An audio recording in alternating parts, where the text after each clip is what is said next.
The O'Reilly Factor, the #1 cable news show for 14 years running.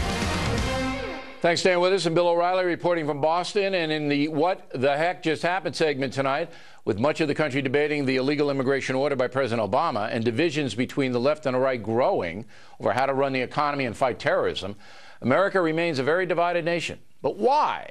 Here now, the Factor's resident scholars, Bernard McGuirk and Greg Gutfeld, who are in New York City. That's correct. So, Gutfeld, here's the poll. Yes. I know, everyone does.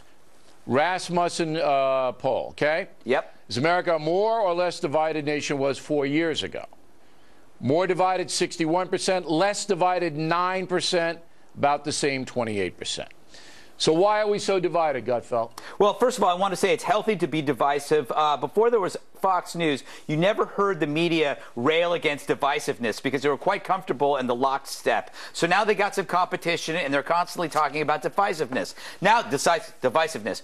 Now, the reason why there's a lot of divisiveness going on more so than ever is because we've been putting identity before industry. We believe it's more important to be who you are than rather what you do. So what that's done is that's just created a lot of factions and making people angry at each other because they're more interested on what I am as opposed to what I do in life. That makes sense? How about you, McGuirk? I blame Bush for the whole damn thing. Look, we've always been divided, Bill. It's always been that way. We're a nation of disparate people with competing agendas. You throw in prejudice, envy, stupidity, ignorance, and greed. And then, of course, the social media, which really amplifies exponentially the hate and the divisiveness, and the 24/7 cable news cycle. I mean, the divide becomes deeper than the crack in Kim Kardashian's Mercedes-Benz windshield. Nicely done. It really is. It's very upsetting. It's disturbing. And also, Bill, another thing. You can't have an honest disagreement anymore. Everybody suspects other people's motives. For example, if I'm for voter ID laws, all of a sudden I'm a racist. If I don't buy into the unequal pay for women canard, I'm a woman hater. Or if you hold sincerely held beliefs that preclude you from believing in gay marriage, you're a homophobe. Instead of that, no, that's just the way you feel. And on the other hand, all of that McGuirk gets props tonight. Because the social media drives all of that. It gives the gutter snipes a forum. Whereas 10, 15 years ago, they couldn't defame on the level they defame now, Gutfeld.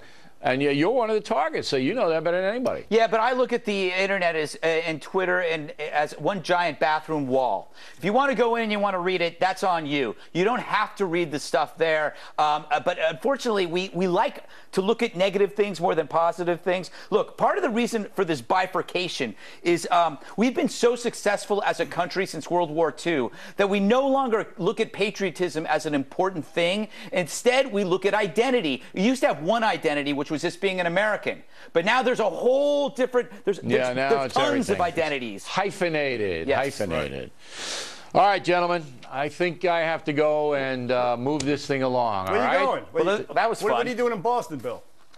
I'm up here to go to the Harvard-Yale game tomorrow. Oh. Big game. Harvard's undefeated. I didn't know you were a fan of lacrosse. When I walk into the stadium, pandemonium. You just missed Sex Week, by the way. That was 2 weeks ago. And you know who else is up here? Waters. Uh-oh. Waters is doing a little something out there, too. So everybody tune in on Monday. Thanks, guys. I'll answer some folks who are supporting President Obama's illegal alien action in a moment. And we have some very misguided people out there. Up next.